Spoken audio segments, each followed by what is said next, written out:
लेकिन सबसे पहले हम आपको देश का मूड बताएंगे, यानी मूड ऑफ द नेशन बताएंगे। 2024 के लोकसभा चुनाव के बाद शायद ये सबसे दिलचस्प समय है जब जेन जी ट्रेंडिंग है और जेन जी के पेपर लीक जैसे मसलों के बहाने देश की राजनीति की भविष्यवाणी लिखने की कोशिश हो रही है। सबसे पहले आपको बताते हैं कि आखिर इस पूरे जो मूड ऑफ द नेशन सर्वे है उसकी मेथोडोलॉजी क्या है। तो सबसे पहले आपकी स्क्रीन पर लगभग 1,16,000 लोगों को इसमें शामिल किया गया और एरर मार्जिन इसमें ±3% है। 1 जुलाई से 25 अगस्त तक इसे किया गया। लेकिन यह भी याद रखिए कि सर्वे के जो आंकड़े हैं वो बताने से पहले आपको यह भी बता दें कि जेनजी आंदोलन से और उसके बाद किया गया सर्वे आप इसको क्यों देख सकते हैं। तो आगे बढ़िए, आपको बताते हैं 1 जुलाई 2026 से 25 अगस्त 2026 के बीच हर आयु वर्ग जाति धर्म लिंग वाले 25,184 बालिगों की राय ली गई है। इसके अलावा पिछले 24 हफ्तों में 91,000। तो जेनजी आंदोलन के बाद लगभग 26,000 लोग हैं और इससे पहले से लगभग 91,000, तो टोटल मिलाकर 1,16,000। लेकिन जेनजी युवा क्या सोच रहे हैं उस पर भी अलग से जो नंबर्स रिफ्लेक्ट कर रहे हैं वो अब हम आपको दिखाना शुरू करते हैं। तो आइए, +3 -3 का एरर हमने आपको बता ही दिया है, ये मार्जिन ऑफ एरर हो सकता है। अगर आज हो चुनाव तो वोट शेयर गठबंधन के हिसाब से किसकी बन रही है सरकार। आगे है एनडीए 45% के साथ और इंडिया गठबंधन 39% के साथ। अन्य को जाता हुआ दिख रहा है 16%। तो अगर आज हो देश में चुनाव तो देश का मिजाज क्या है, ये इंडिया टुडे सी वोटर का वो सर्वे है जो साल में 2 बार हम दिखाते हैं। जनवरी वाला सर्वे हमने आपको दिखाया था जिस वक्त बीजेपी अपने दम पर 287 सीटें 287 सीट्स लाकर सरकार बना रही थी। इस बार अगर आप देखिए तो अगस्त के महीने में जो ये दूसरा सर्वे है उसमें वोट शेयर एनडीए को 45%, इंडिया गठबंधन को 39%, 16% अन्य को। अब इसको सीटों में कन्वर्ट करते हैं। अगर आज हुए चुनाव तो सीट शेयर में गठबंधन के हिसाब से एनडीए को मिलता हुआ दिख रहा है 326, इंडिया गठबंधन को 185 और अन्य को 32। अगर आज चुनाव हुए तो वोट शेयर पार्टी के हिसाब से देखिए, बीजेपी 39%, जो कि अगर आप देखिए तो पहले से जो जनवरी के महीने में आया था उससे कमतर है। लेकिन 2024 के मुकाबले अगर आप देखिए तो ये इजाफा है। वहीं कांग्रेस पार्टी को 21% और अन्य को 40% आते हुए दिख रहे हैं, यानी कांग्रेस से ज्यादा अन्य को मिलता हुआ दिख रहा है। अगर आज चुनाव हुए तो सीट शेयर पार्टी के हिसाब से 261। 2024 के लोकसभा चुनाव में भारतीय जनता पार्टी की आई थी 240 सीटें, लेकिन अभी अगर आप देखिए तो 261 हो रहा है। वहीं जनवरी के महीने में जब हमने ये सर्वे किया था तो यह आंकड़ा 287 पहुंच गया था। यानी जेनजी के आंदोलन के बाद जो देश का मिजाज है उसमें बीजेपी की सीटें थोड़ी कम हुई हैं, लेकिन ये अभी भी 2024 के चुनाव के मुकाबले 21 सीटें ज्यादा है। वहीं कांग्रेस पार्टी को भी मामूली सा फायदा होता हुआ दिख रहा है। 99 सीटें से वो 106 सीटों पर पहुंच रही है, वहीं अन्य को 176 सीटें। अब अगला सवाल, प्रधानमंत्री के तौर पर मोदी का कामकाज आप कैसे आंकते हैं। अच्छा कहने वाले 51%, औसतन कहने वाले 17% और खराब कहने वाले 27% लोग हैं। एक बार फिर से आप देखिए, 51% अच्छा, औसत 17 और 27% खराब कह रहे हैं। प्रधानमंत्री के तौर पर मोदी के कामकाज को आप कैसे आंकते हैं। तो अगस्त 2025, जनवरी 2026 और अगस्त 2026, ये तीनों का डेटा देख लीजिए। जब अगस्त 2025 में आप देखेंगे तो लगभग 58% कह रहे थे अच्छा। फिर ये जनवरी आते आते इस साल के 57% हुआ, मतलब 58% जो आया था वो लोकसभा चुनाव के बाद आया था।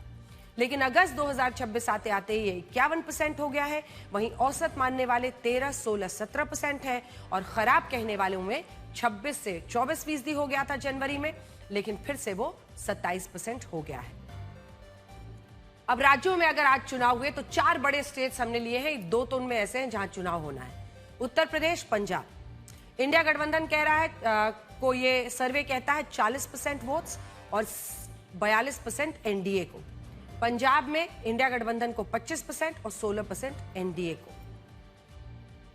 अब यही अगर आप बंगाल में देखिए तो बीजेपी एनडीए बहुत आगे दिख रही है, 46% वोट्स उनकी तरफ जा रहा है, जो कि पिछले लोकसभा से 2024 से बहुत बड़ा बदलाव होगा। उनकी वहां पर सरकार भी बनी है, विधानसभा में उनको जीत हासिल हुई है। वहीं महाराष्ट्र एक और बड़ा राज्य जिसमें अगर आप देखिए तो 43% वोट अगर इंडिया गठबंधन को मिल रहा है तो 49 लगभग आधा जो वोट परसेंटेज है वो जाता हुआ दिख रहा है एनडीए की तरफ। अब जल्दी से आपको सीट्स भी बता देते हैं। अगर आज हुए चुनाव, सबसे पहले उत्तर प्रदेश 33 से 38 पर एनडीए पहुंच रहा है, लेकिन इंडिया गठबंधन जो है वो और भी आगे 37 सीटें आई थी समाजवादी पार्टी की, वहां से वो सीधा 41 पर पहुंचती हुई दिखाई दे रही है। तो 41 और 38 यानी क्लियर एज है। उत्तर प्रदेश में आज भी इंडिया गठबंधन आगे दिख रहा है। पंजाब में अगर आप देखिए तो इंडिया गठबंधन को 11, बीजेपी को 1।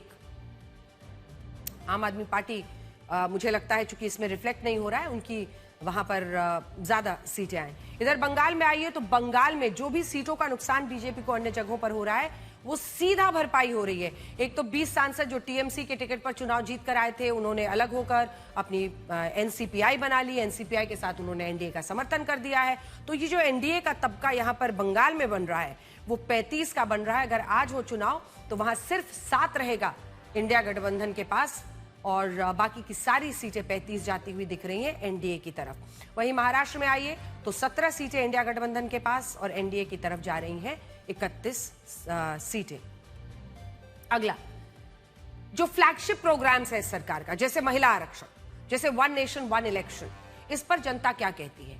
तो परिसीमन से जोड़े बिना महिला आरक्षण अभी से ही लागू हो, 45% लोग देश के ये कह रहे हैं। वहीं नहीं कहने वाले 22% है। 47% 47% कह रहे हैं कि हां आप छोड़िए डिलिमिटेशन को, अभी जो 543 सीटें हैं उसी में महिला आरक्षण लागू करिए।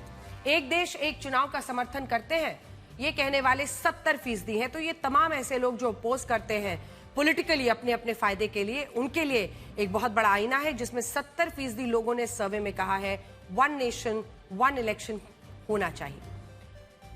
जो सवाल हमने जेनजी से पूछा उसमें 2 अहम बातें जो सामने आई। अभी आपके लिए सबसे अहम मुद्दा क्या है? 53%, यानी हर 2 में से 1 व्यक्ति ने, जो जेनजी का था, उसने कहा 53% लोगों ने कहा नौकरी। शिक्षा 22%, रहन सहन का खर्च कॉस्ट ऑफ लिविंग 12%, मानसिक स्वास्थ्य 4%। युवाओं को रोजगार योग्य बनाने का जिम्मेदार कौन है? इसमें जो जेनजी है उसका कहना था केंद्र और राज्य दोनों जिम्मेदार है, 63%। स्कूल कॉलेज जिम्मेदार है 14%, निजी नियोक्ता जो है 9% और आम लोग या परिवार के लोग 5%। अब अगला मुद्दा, जो बड़ा मुद्दा था हमारी नजर में, राम मंदिर चढ़ावा चोरी का असर। केंद्र और राज्य सरकारों पर नकारात्मक असर 47%, केंद्र सरकार पर असर 8%, राज्य सरकार पर असर 7%, असर नहीं स्थानीय प्रशासनिक मुद्दा है ये कहने वाले 20%। अगले प्रधानमंत्री के लिए सबसे अच्छा कौन है? तो नरेंद्र मोदी अपनी लोकप्रियता में 49% पर है, राहुल गांधी 27% पर। लेकिन सबसे बड़ी सरप्राइज एंट्री हुई है सी जोसेफ विजय की, जो कि तमिलनाडु के मुख्यमंत्री बने हैं और सीधा एंट्री उन्होंने की है पीएम के मतलब अच्छे कैंडिडेट के तौर पर 9% वोट्स के साथ। तो ये है दिलचस्प। अब ये जनवरी में फिर इसका अगला संस्करण आएगा। बाय एनुअली 2 बार ये इंडिया टुडे सी वोटर का सर्वे होता है।